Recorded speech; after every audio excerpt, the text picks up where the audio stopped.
Hi! நம்ம சேனல்ல ஒரு புதுவிதமான வீடியோ தான் இது. இன்னைக்கு பார்த்தீங்க அப்டின்னா, நம்ம வீட்ல மருதாணி செடி வச்சு ஒரு 15 டேஸ் ஆகுது.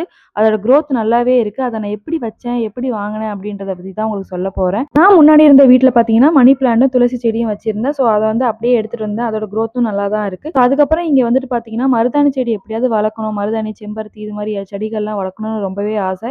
ஏன்னா பழைய வீட்ல இருக்கும்போது ஆப்போசிட்ல உள்ள பாட்டிம்மா வந்து எனக்கு ரெகுலரா மருதாணி குடுத்து பழகிட்டாங்க.